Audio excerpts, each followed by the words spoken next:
El peleador defensivo que se recostaba a las cuerdas, pero cuando se te iba encima, era muy difícil detenerlo. Uno de los más grandes pugilistas que ha brindado Puerto Rico al mundo, que siendo un adolescente, a los 17 años, se convirtió en campeón mundial del peso welter junior. Tiene el récord de convertirse en el campeón mundial más joven de la historia. Y tal vez este impresionante récord, años más tarde, sería su peor maldición. Hoy la historia de El Radar, Wilfredo Benítez.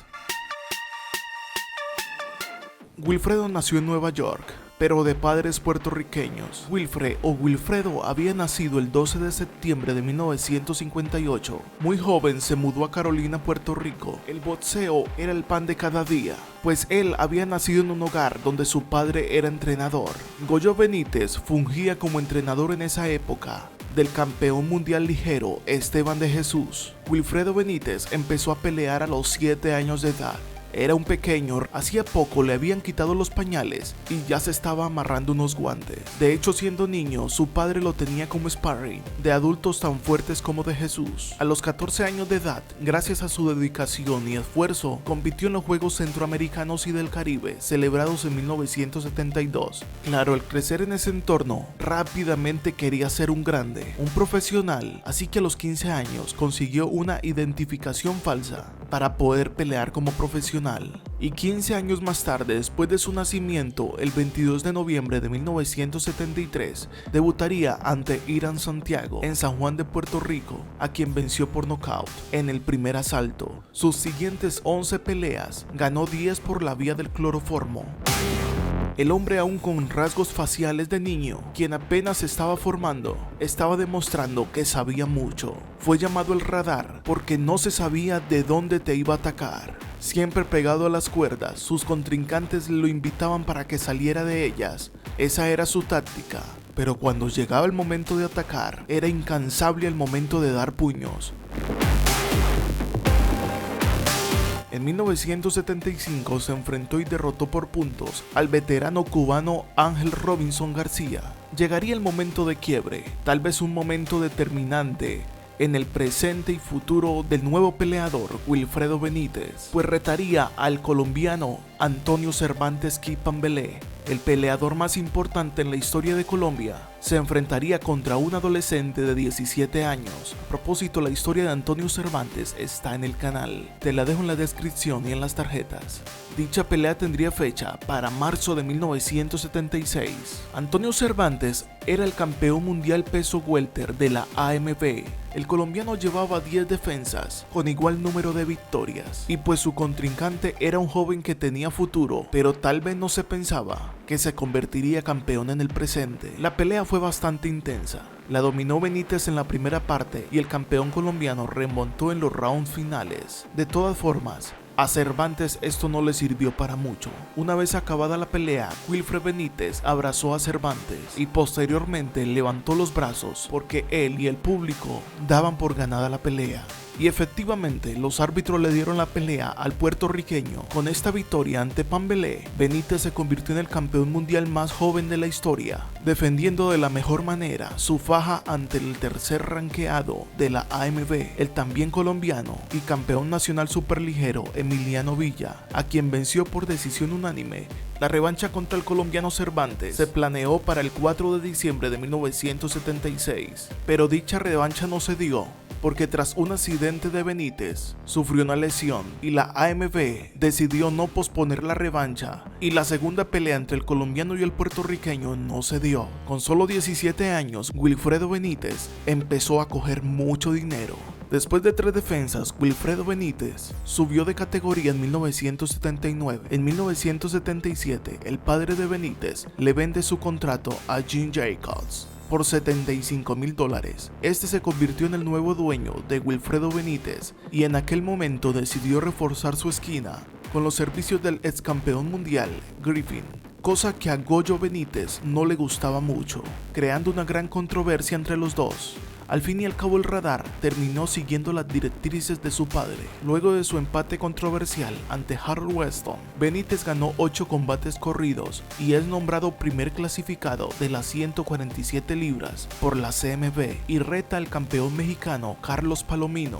El 14 de enero de 1979, Benítez, con 36 peleas y una sola derrota, con tan solo 20 años y 4 meses, enfrentó al campeón mexicano, quien tenía 29 años de edad. En dicha pelea le pudo arrebatar el cinturón a Palomino en 15 asaltos, y en esta ocasión se convierte en el campeón más joven en ser campeón en 2 divisiones con tan solo 20 años, 4 meses y 2 días.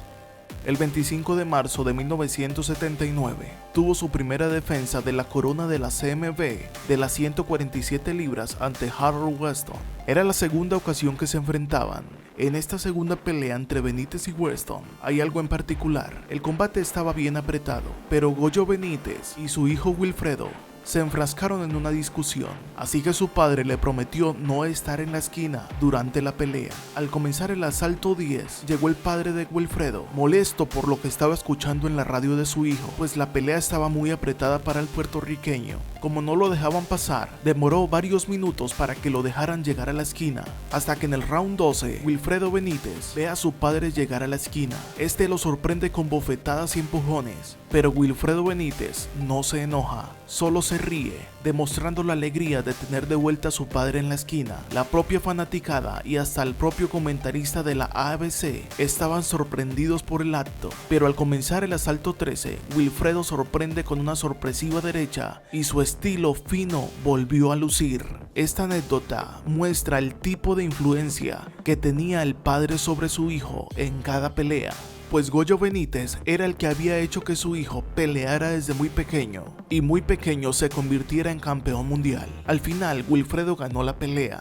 El 30 de noviembre de 1979 fue un momento crucial y una fecha histórica. Allí, con 38 peleas, una derrota, quiso convertirse en el primer puertorriqueño en ganar $1.2 millones. Su rival era el medallista olímpico Sugar Ray Leonard. Al final, tras una controversial decisión, Sugar Ray derrota en 15 asaltos a Benítez por nocaut técnico, cuando el referee Carlos Padilla decide finalizar la pelea faltando solo 6 segundos. Dicho combate fue celebrado en Las Vegas. El 23 de mayo de 1981 es otra fecha importante en la vida de Benítez. Luego de obtener 3 triunfos seguidos en su nueva categoría de las 154 libras, llegaría la oportunidad para conseguir el título de la CMB contra Maurice Hop, y la pelea para el puertorriqueño se dio. Con este triunfo, a pesar de los rumores que no estaba entrenando, vuelve Benítez a escribir otra hazaña, tras convertirse en el primer latino en conquistar 3 divisiones distintas y el primer latino más joven en hacer las mismas, con solo 22 años, 8 meses y 11 días.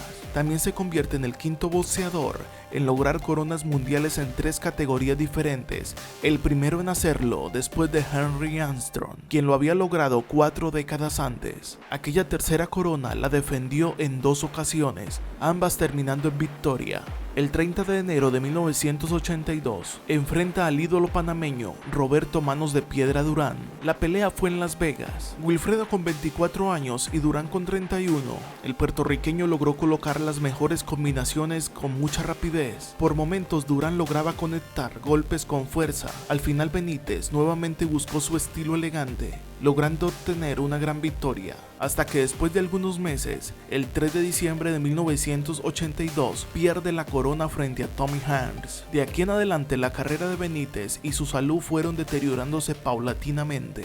En 1987, visitó Argentina para una pelea. Extrañamente, su dinero y sus documentos le fueron robados y allí pasó un año en ese país sin poder regresar a su Puerto Rico. Personas cercanas a él han contado que en Argentina peleó en varias ocasiones y le robaron todo el dinero. Aquellos hombres que lo habían contratado nunca le pagaron. En 1990 llegaría la última pelea para Benítez, pero ya su estado de salud era evidentemente complicado. Completó un total de 62 peleas, de las cuales ganó 53 y recibió 8 derrotas. Benítez se enfermó rápidamente. Vivió con su madre, doña Clara Benítez, en Puerto Rico hasta la muerte de ella en el año 2008. Wilfredo Benítez empezó a sufrir una enfermedad debido a los golpes sufridos durante sus años como pugilista. Dicha patología es llamada como la demencia pugilística. Es una enfermedad neurodegenerativa que afecta tanto a pugilistas aficionados como profesionales, así también como a atletas de otros deportes que sufren conmociones cerebrales. Esto me hace recordar que hace algunos días aprendí que el área frontal del cerebro no se termina de desarrollar hasta alrededor de los 21 años. Aquella área del cerebro nos ayuda a tomar decisiones. En sí, todo el cerebro necesita un tiempo suficiente en el que termina su desarrollo completamente. Tal vez en algo afectó en haber iniciado el deporte desde tan temprano, porque algo diferente en esta historia a otros pugilistas es que desde muy pequeño se fajaba con personas adultas. Al día de hoy está en una triste condición, cuidado por su hermana Yvonne, mujer que ha dedicado los últimos años a los cuidados de su hermano. Los que lo alababan y lo acompañaban cuando tenían dinero ya no están a su lado, y gracias a Dios siempre está con él, su hermana Yvonne, demostrando que en las buenas y en las malas siempre estará tu familia. Si te gustan las historias, suscríbete a Culturízate y dale like al video si te gustó. Visita nuestro segundo canal, se llama Culturizados. Te dejo el link en la descripción. Bye.